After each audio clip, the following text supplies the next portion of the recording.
Chapter 1. I keep a red pen in my left pocket. Always the same brand, a Uniball Signo, 0.7 tip, the kind that costs less than a coffee. I have been using the same brand for 11 years. I buy them in boxes of 12. I go through about 4 a year. Some people have lucky coins. Religious men have beads. I have a red pen. It is not luck, it is habit. Every document I have ever verified, I verified in red. Every correction I have ever made, I made in red. Red is visible. Red does not pretend to be something it is not. Red says, I was here, I checked this, this is my mark. Most people do not understand the value of a mark until the mark is gone. My name is Ren. I am 31 years old. I live in a 2-room apartment in a part of the city where the buildings are honest. They do not pretend to be glass towers. They are concrete and old, and they keep the rain out, and that is enough. For 3 years, I tutored the daughter of the Chen family. The Chens live in a different part of the city, the part where the buildings are not honest, where everything is marble and glass and the silence costs money, where the coffee is always the right temperature and the air smells like controlled humidity and expensive flowers. I took the train there every Tuesday and Thursday and Saturday, an hour each way. I never complained about the commute. The commute was mine. It was the 1 hour where I was not in their world and not in my world. I was in between. I liked in between. Sophia Chen was 17 when I started with her. She was intelligent enough to know she was intelligent, and not intelligent enough yet to know that was a disadvantage. She coasted. She had been coasting her whole life on the specific energy of someone who had always been the smartest person in any room that had been carefully curated to contain people less smart than her. Her mother had hired me because Sophia had failed her first serious external examination, not catastrophically, enough to make the trajectory visible. Mrs. Chen met me in a sitting room that was larger than my entire apartment. She explained the situation in the specific tone of someone describing a malfunctioning appliance. Sophia was not performing to potential. She needed recalibration. She did not say daughter, she said investment. I took the job, the money was good, not extraordinary, good. The first thing I did when I met Sophia was put a red pen on the table between us. She looked at it. She said, what is that for? I said, corrections. She said, my last tutor used pencil. I said, pencil apologizes. Red does not apologize. Red just says what it says. She looked at me for a moment. Then she opened her textbook. We started. Chapter 2. 3 years is a long time. People do not understand what 3 years of intensive one-on-one instruction actually means. It is not sitting across a table explaining concepts. It is building a mind.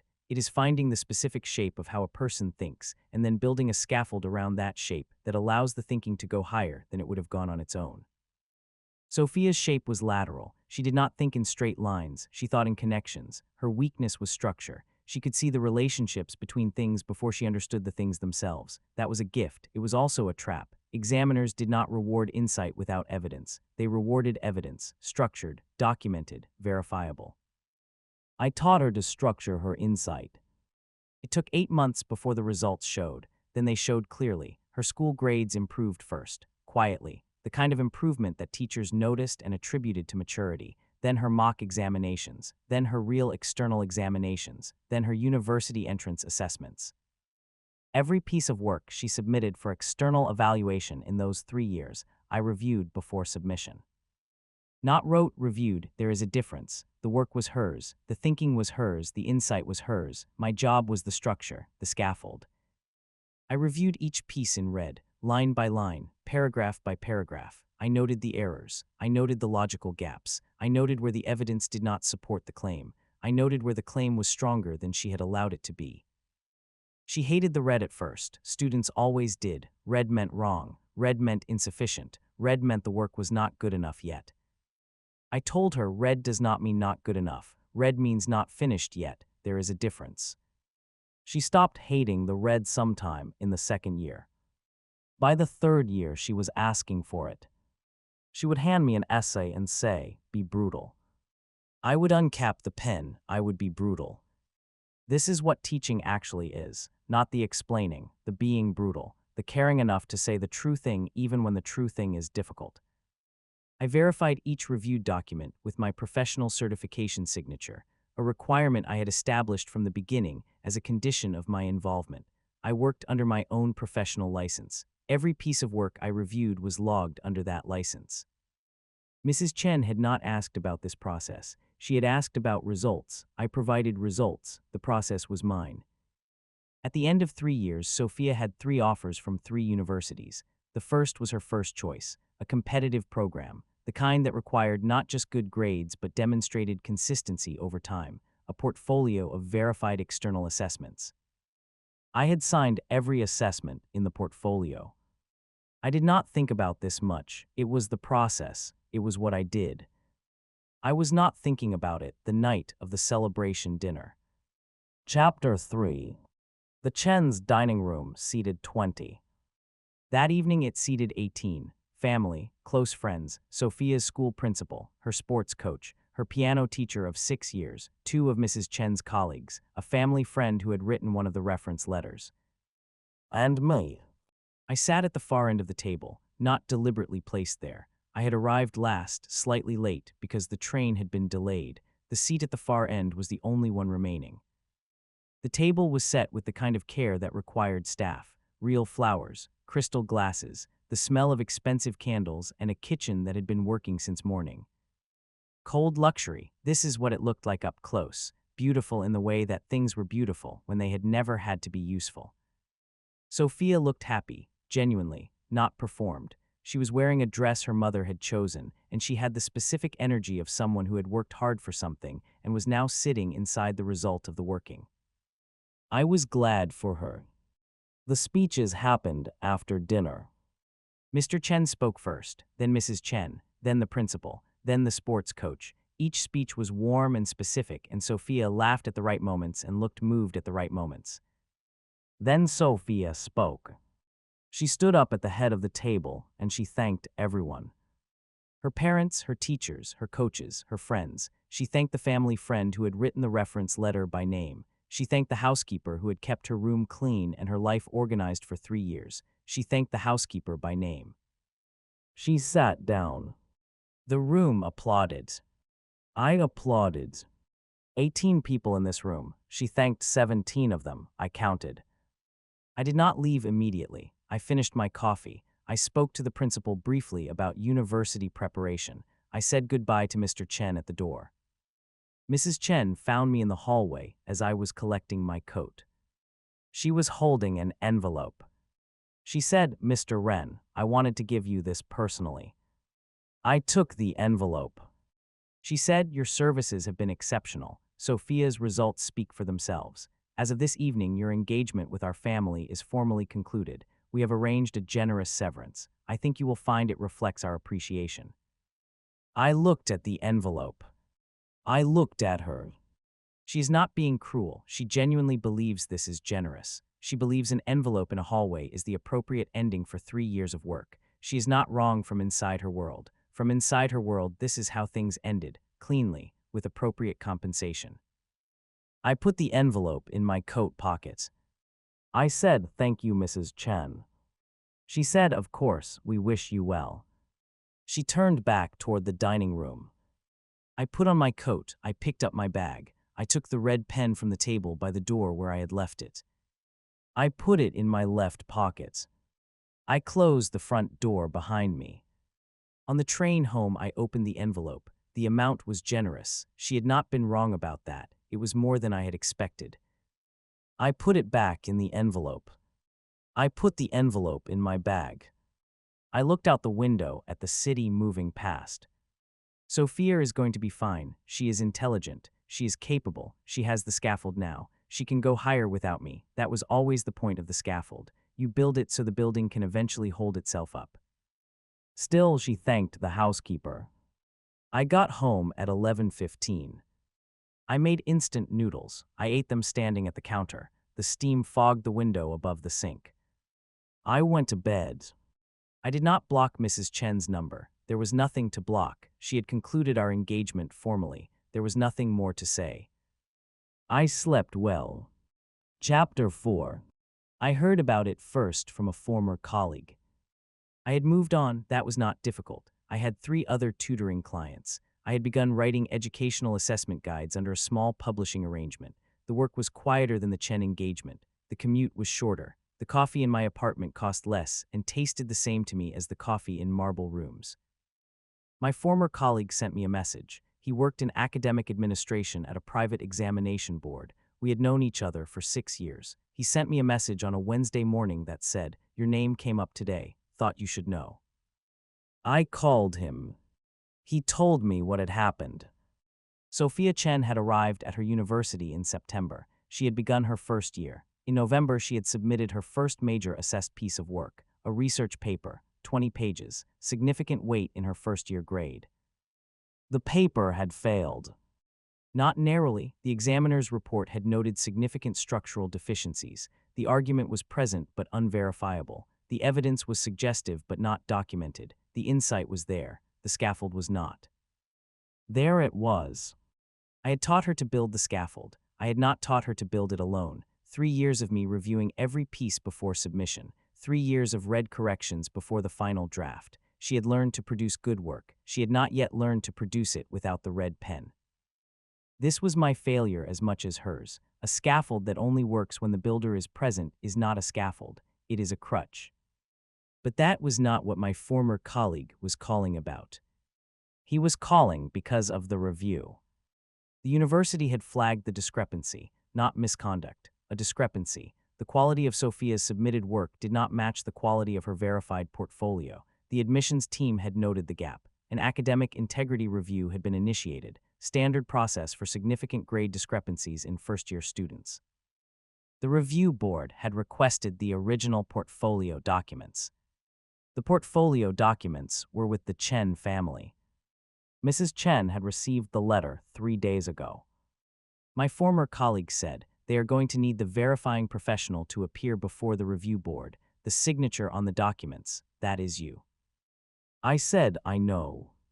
He said, "This could be significant if the review board finds that the portfolio was misrepresented." I said the portfolio was not misrepresented. Every piece of work in it was Sophia's. My signature says I reviewed and verified the work, not that I wrote it. He said, "I know that, but the board does not know that yet." I said, "Then they will find out." He said, "You are very calm about this." I said, "It is a process. I trust the process." I did trust the process. I had built the process. Every document I had signed was accurately signed. I had not misrepresented anything. I had done my job. The documents said exactly what they should say. What interested me was what the documents also said. They said I existed. They said I had been there. They said my name was attached to 3 years of work that had produced those results. Nobody had said my name at dinner. The documents had been saying it for 3 years. Chapter 5. I met Mia at an academic review preparation session. Not because of the Chen situation. I attended these sessions quarterly. They were for educators working under professional certification to review changes in assessment standards. 3 hours in a conference room in a building that smelled of old carpet and good intentions.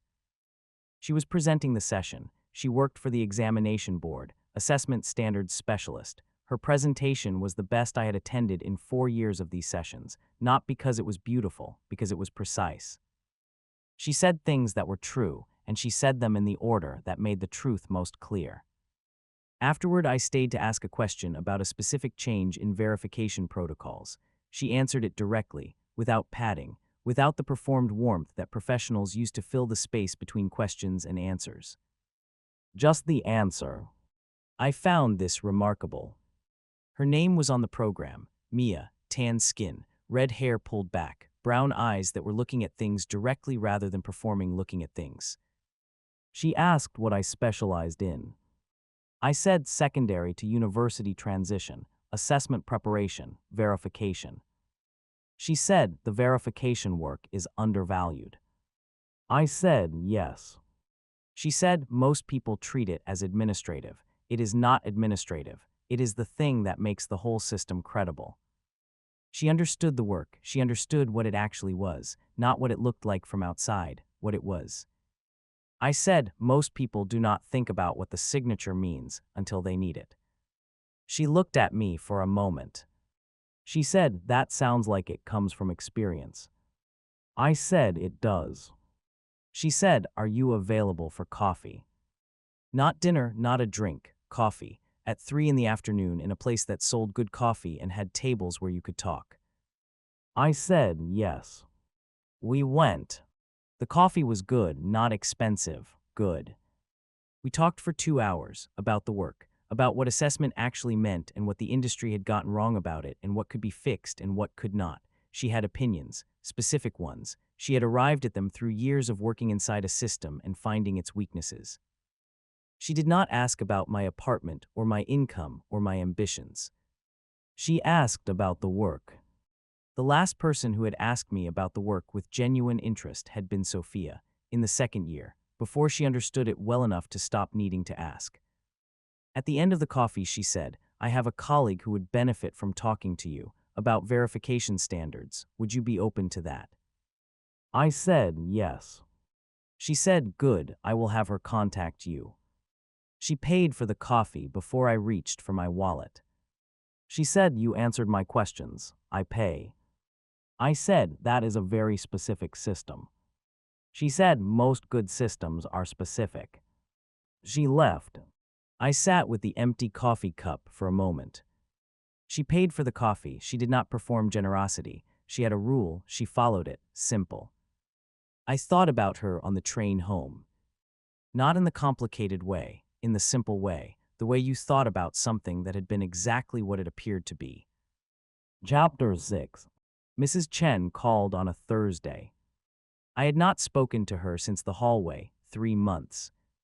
She called from a number I did not have saved. She introduced herself. Her voice had the specific quality of someone who was accustomed to composure and was currently maintaining it at significant cost.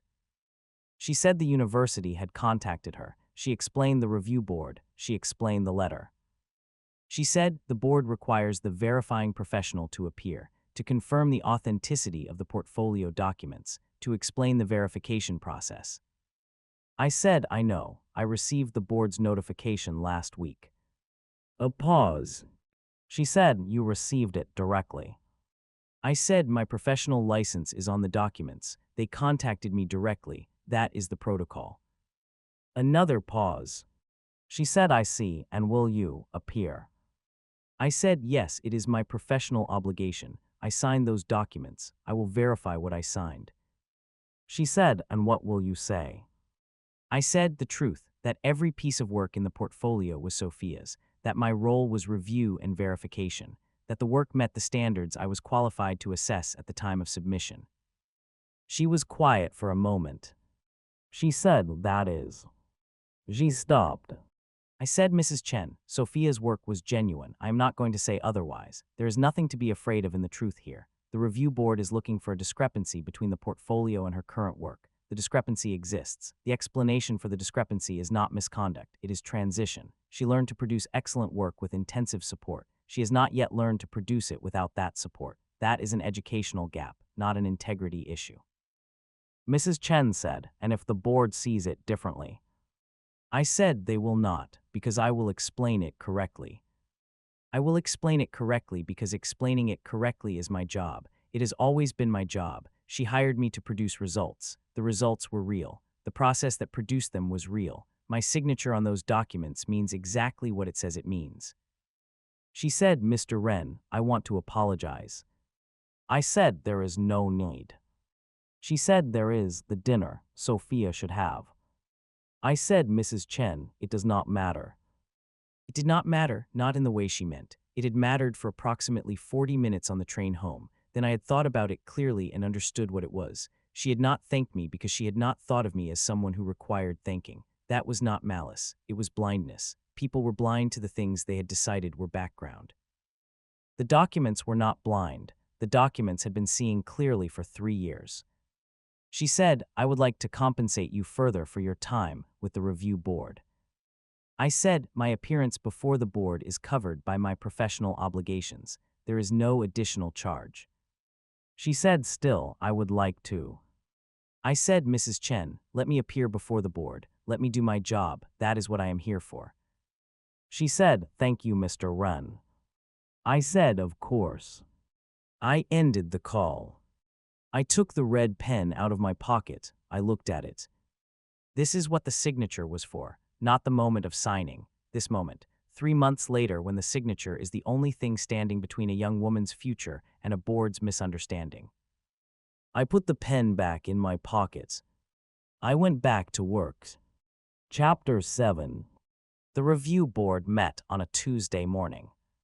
The room was a conference room in the university's administrative building, 6 people around a table, the board chair, 2 academic integrity officers, a representative from the admissions department, a legal observer, and a note-taker in the corner who wrote everything down in a thin notebook. Sophia was not there. Students were not present at preliminary review hearings. Mrs. Chen was there, sitting to the side with a solicitor. She had brought a solicitor. I had not brought anyone.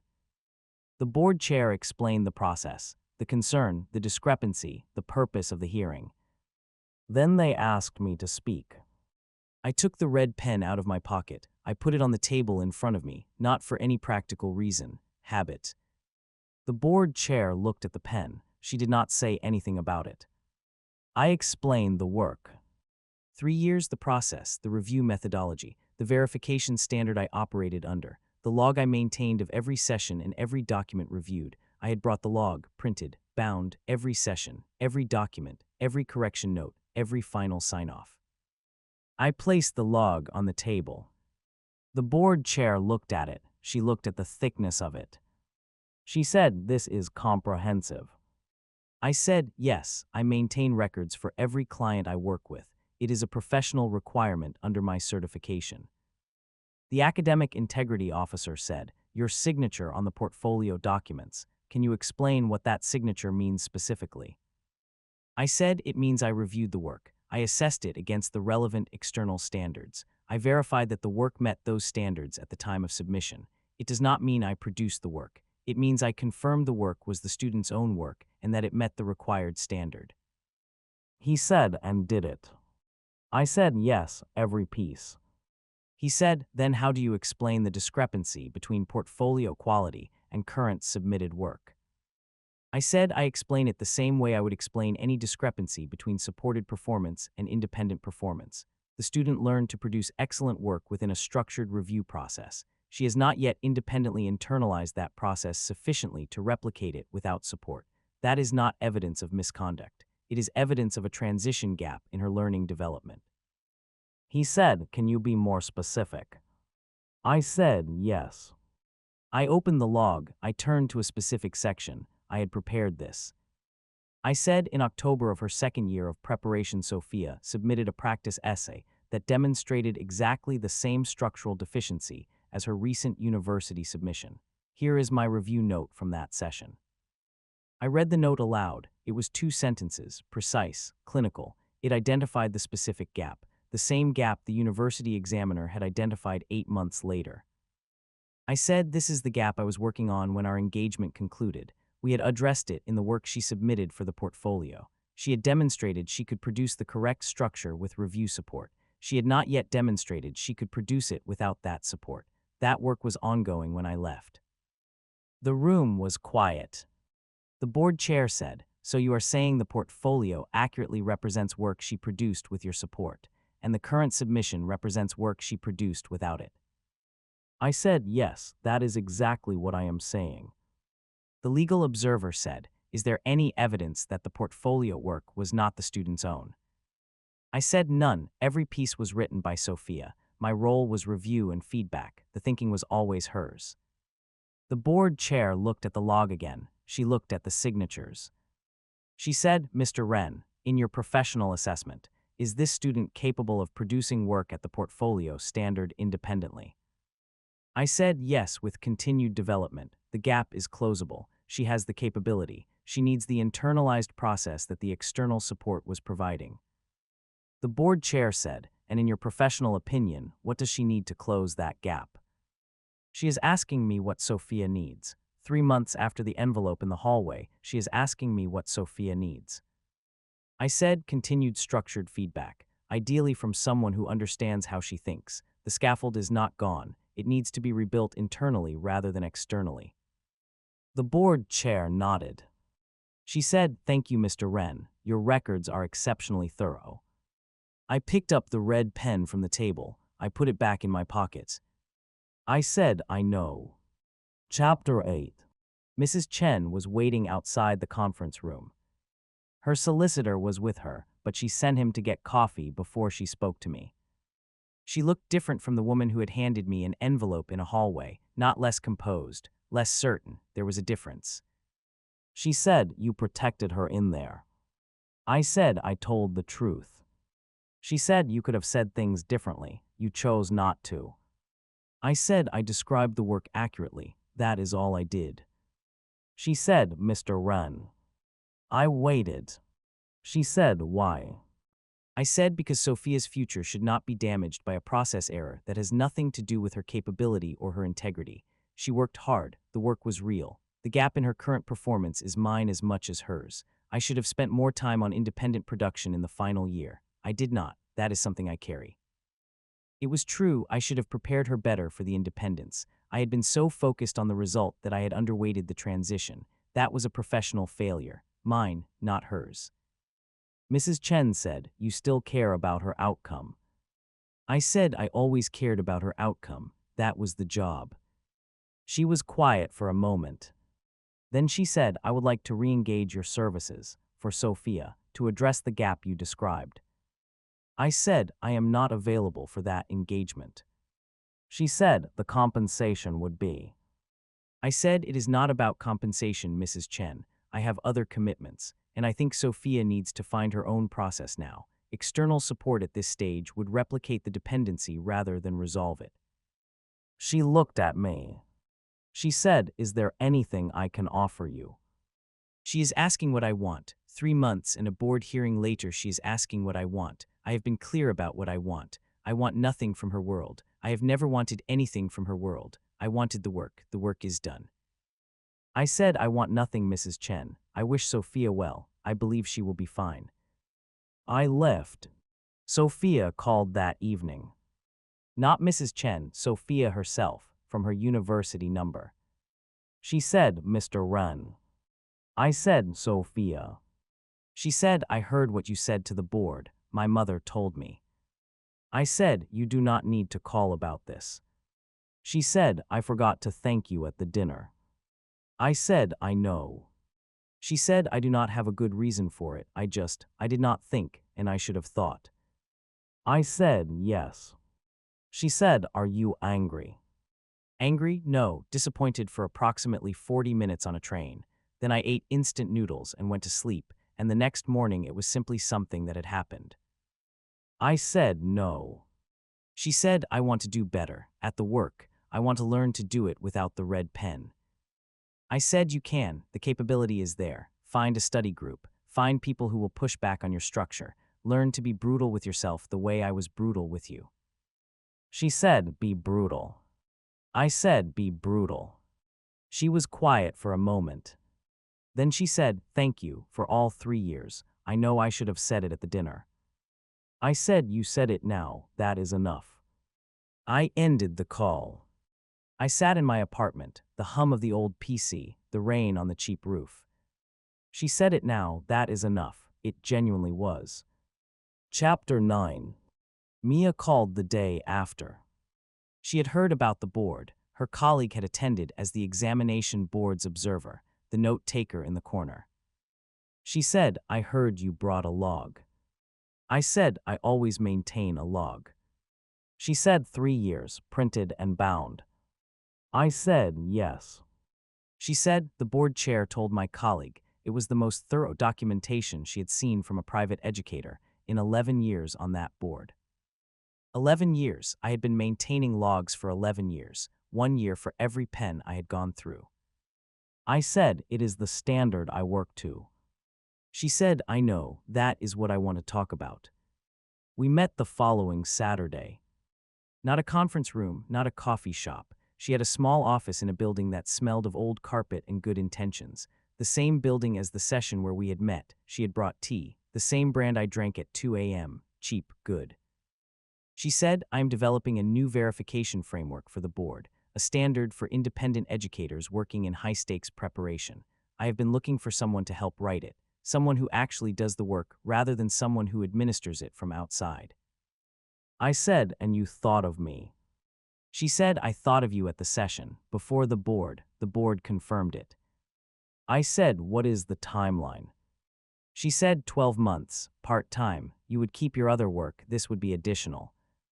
I said, what is the output? She said, a published framework, industry standard, your name on it, co-author. My name on it, not a signature on a document that nobody read until it mattered, a name, on something that would be read by every educator in this field, that would exist after I stopped doing the work. I said, yes. She said, good. She poured the tea. We worked for 4 hours that afternoon. She was as precise in the work as she was in conversation. She said what she meant. She asked what she needed to know. She did not fill the silence with performance. At the end of the 4 hours, she said, you are very good at this. I said, I know. She looked at me, something in her expression shifted slightly, not surprise, recognition. She said, most people say thank you when they receive a compliment. I said, most people do not mean the compliment. You meant it. Thank you felt insufficient. She was quiet for a moment. Then she said, I agree. She poured more tea. We kept working. Chapter 10. 6 months after the board, hearing the framework was half finished. It was good work, the best work I had done in years, not because it was prestigious, because it was true. Every standard in it had been arrived at through the actual practice of the work, not theory, not administration, practice. Mia and I had developed a specific rhythm, Tuesday and Saturday afternoons, her office, cheap tea, 4 hours of work that produced things worth producing. We did not discuss the Chen situation again. I had told her the outline once. She had listened. She had said, you protected her outcome even after she failed to protect your recognition. I had said, the outcome was always the point. She had said, I know, that is why I called you. The work between us had become something else alongside the professional work, not dramatically, in the specific way that things became something else when two people spent enough time being honest with each other in a small room with cheap tea. She had not performed interest in me. She had not asked about my ambitions or my income or my future.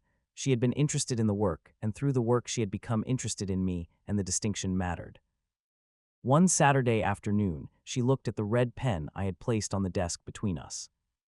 She said, you always put the pen on the desk. I said, habit. She said, where did it start? I said, first day with a student, a long time ago. I put it on the table and she asked what it was for. I said, corrections. She said her last tutor used pencil. I said, pencil apologizes. Red does not apologize. Mia looked at the pen. She said, do you still believe that? I thought about it. I said, yes, but I understand now that the pen is only useful if someone is willing to read what it says. The mark means nothing if the page is never opened. She said, someone opened the page. I said, yes, the board opened it. She said, and me. And her, she had opened the page before the board, at the session, at the coffee shop. She had read what was there before she had any reason to look for it. I said, and you. She picked up the red pen. She turned it in her fingers. She said, I want to say something. I said, say it. She said, you are the kind of person who does the work correctly and trusts that the work will eventually say what it needs to say. Most people cannot do that. Most people need the acknowledgement to keep going. You do not. I said, I have the pen. She almost smiled, then she did. She put the pen back on the desk. She said, the framework is going to have your name on it. I said, I know. She said, the right people will read it. I said, I know. She said, and the wrong people will find out what they missed too late to do anything about it. Mrs. Chen had already found out. Sophia had found out in a university conference room when a board read her name in a log that covered 3 years of work nobody had thanked me for. The finding out was not the point. The work was the point. The finding out was just the receipt. I said, they already have. She said, good. She opened her notebook. I picked up the red pen. We kept working. The tea was warm. The old carpet smell was the same. The rain had started on the roof outside. This is what it looks like, not the marble hall, not the expensive flowers. This, the work that is true, the person across from you who reads what is written, the pen that does not apologize. I uncapped the pen. I made the first correction of the afternoon. Red, visible, permanent. That was everything. That was more than enough.